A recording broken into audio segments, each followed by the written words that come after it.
কি দাদা, আপনার ঘুম হলো? 7টা বাজে, রাত্রিবেলার ঘুমানো হবে না তাহলে? কোথায় যাচ্ছেন আপনি? ড্রাগন ফ্রুট খাবো। Dragon fruit? ও, আমরা আগের দিনকে কিনেছিলাম ড্রাগন ফ্রুটটা আমি কাটছিলাম, ওখান থেকে চেঁচিয়ে বললো তুমি কাটবে না, তুমি কাটতে পারো না, আমি কাটবো। তুমি সব পারো, আমি কিচ্ছু পারি না একদম। তুমি তো আমাকে রান্না বান্না শেখালে, বলো ওটাই। ও তো কষ্ট করে শেখালাম। তারপরে এখন শিষ্য গুরুর থেকে ভালো রান্না করে, তাই তো? হ্যাঁ এটা এটা একটু সার্কাস্টিক হ্যাঁ মনে হলো। হ্যাঁ কি ব্যাপার?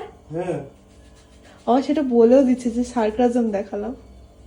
আর আমরা আগের দিনকে গিয়ে এখান থেকে কি যেন আসিস, নামটার নাম বললো ওরা, আমি ভুলে গেছি আবার। ব্যঙ্গনাপল্লী। ব্যঙ্গনাপল্লী না কি যেন আমাদের বাড়ি থেকে যে আম এসেছিল সেটা শেষ হয়ে গেছে। তো সাডেনলি আমার একটুখানি আবার আমটা দেখে একটু লোভ লাগছে। আমগুলো এত সুন্দর দেখতে হায়দ্রাবাদের, এবার টেস্ট ভালো না।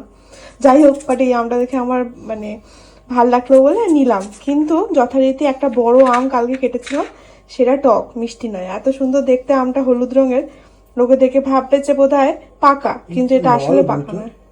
হ্যাঁ, এটা লাল। লালগুলো কিন্তু মিষ্টি না, লালগুলো লালও হয় সাদাও হয়, লালগুলো না মিষ্টি হয়। হ্যাঁ, আমার খুব শখ জানিস তো, বাড়ির বারান্দায় একটা ড্রাগন ফলের গাছ লাগাবো, তারপর এরকম গাছ থেকে টুকুস করে ফল পেড়ে খাবো। আমার খুব ভাল লাগে। আমার তোদের বাড়িতে যে সেই আমগুলো ওরকম বারান্দায় বেরোলে, এক্সটেন্ডেড বারান্দাটায় বেরোলে ওরকম করে ঝুলে থাকে না, ওখান থেকে টুকটুক করে পেড়ে খেতে কি ভাল লাগে বলদা। খুব ভালো, ওটা একটা আলাদা মানে ইমোশন, মানে ওটা একটা আলাদা আনন্দ ওই জিনিসটার মধ্যে। তো আমাদের এখানে ড্রাগন ফ্রুটটার ওপরে একটুখানি তোমার বিট নুন, গোলমরিচ দিয়ে খেতে হেভি লাগে। এই আমটাও বোধহয় টকই হবে, কিন্তু হ্যাঁ ভেতরটা পুরো সাদা।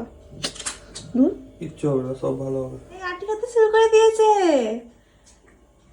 টকটা মিষ্টি, চলে যাবে। একটুও মিষ্টি না। ও খুব, মিষ্টি আছে। আশিসের ওপর ভরসা আমার কম, কেন ও খুব টক খেতে পারে। ওর কাছে মানে মানে কি বলবো, ক্যাটক্যাটে টকটা ওর কাছে টক নয় সত্যি তাই। আশিস বিশাল টক খেতে পারে। আমি আমি একদম টক খেতে পারি না। ঠান্ডা গরম টক কিছু খেলে আমার দাঁতটা কেমন করে ওঠে। আমি কেটে দিই না। কি রে বাবা, সেখানে গোলমরিচ আর বিট নুন দিয়ে আম, আর দিয়ে গোলমরিচ আর বিট নুন দিয়ে আমাদের এটাকে দেখতে পুরো বিটরুটের মতো লাগছে যদি এটা কোনো নিজের বিশেষ টেস্ট নেই। বাট আমটা একটুখানি আমি খেয়ে দেখলাম, একটু মিষ্টি আছে, একটু টক আছে, একদম সেই ক্যাটক্যাটের টক না। এটাই হচ্ছে আমাদের সন্ধ্যেবেলার জল খাবার।